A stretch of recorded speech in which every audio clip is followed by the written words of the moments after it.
Since the last Glock 44 video, I've put an additional 1,500 rounds downrange. Now, like that other video, I tested a variety of ammo, so that's what we're going to go over today. Stick around.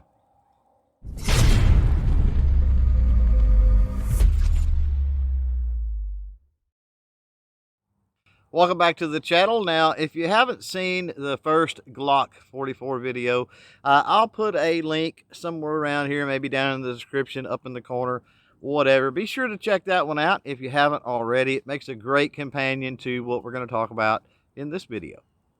I picked up 12 different types of 22 long rifle ammunition to continue testing the G44. Now, these types include subsonic, standard, hypervelocity, and some bulk box ammunition. I'll make a list. I'll throw that list up on the screen. If you need more time with that list, just pause the video. Now let's talk about the bad first. Wasn't a lot of bad that went on with this phase of testing, but I had a couple of different types of ammo that performed absolutely horribly, and those were some MagTech ammunition as well as some Remington subsonic. Now, with the previous phase of testing and in the previous video, I did check out some Gemtech silencer subsonic ammunition running at 1,020 feet a second as far as the muzzle velocity. So neither one of these particular ammunitions should have gave issues, but they did. But as I mentioned in that video as well, muzzle velocity does not necessarily equal pressure, and pressure is what cycles a semi-auto action. Both the Remington subsonic ammunition and the MagTech ammunition gave a variety of trouble in the G44. We're talking about fails to feed, we're talking about stovepipes, fail to extract, and not at all reliable in the pistol.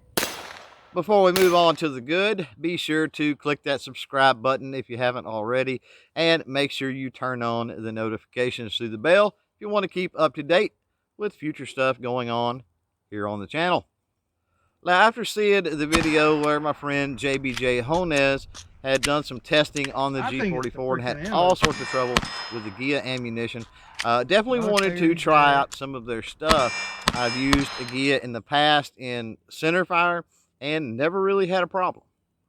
Now, all of the Aguila ammo I shot, which was 4 different types, ran fine, including the Aguila Super Maximum, which has a muzzle velocity of 1,700 feet a second.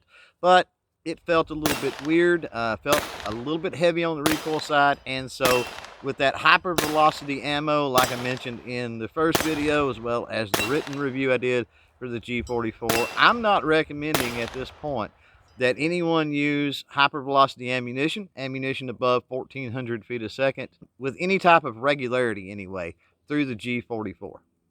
Another ammunition that I tried that really pleasantly surprised me was some white box Winchester Expert 22. Now, if you followed me at all, you know that I've got a ton of experience with 22 firearms and 22 long rifle ammunition, and have historically had horrible luck out of anything in a white box from Winchester. The Glock 44 ran this Winchester ammunition fine, and if you think about it, that says a lot considering the round count that we've got through the G44 without cleaning.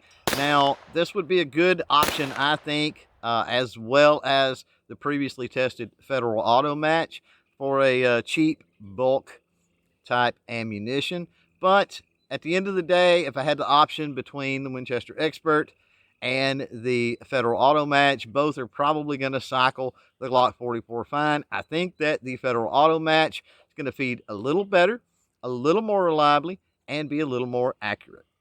And finally, let's talk a little bit about the Remington Viper ammunition that I tested. Now, this ammunition too is above 1,400 feet a second, so I recommend using it sparingly. But it did surprise me, and not really for the reason that you might think. The Remington Viper uses a projectile that is a plated, truncated cone type projectile. Looks sort of like the end of a new crayon.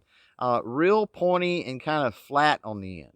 Now, I talked in the earlier video about how it appeared that as the Glock 44 got dirtier, it seemed to have some first round feed problems with ammunition that had projectiles that were a little bit flat on the nose.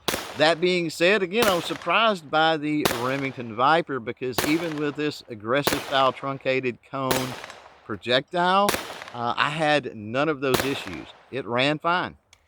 Through some 1,500 rounds of testing during this particular phase, got to talk about the lack, honestly, of problems, of malfunctions that I had with the G44. Other than the two ammunitions that we talked about, the two types of ammunitions that gave problems, the Remington Subsonic and the MagTech, I had zero malfunctions with any of the other ammo that I tested in this phase. And if you know anything about 22 long rifle ammunition, that's pretty darn amazing. You would think just by sheer odds, I would have had a few failed to fire issues, primer issues with the ammunition we tested. So question for the end of this video, do you have a Glock 44? If so, I'd like to know what type of ammunition you have tested or that you're running through yours. Leave me a comment down below. Thanks for hanging out. Thanks for watching. Till next time, don't forget to chain fire freedom.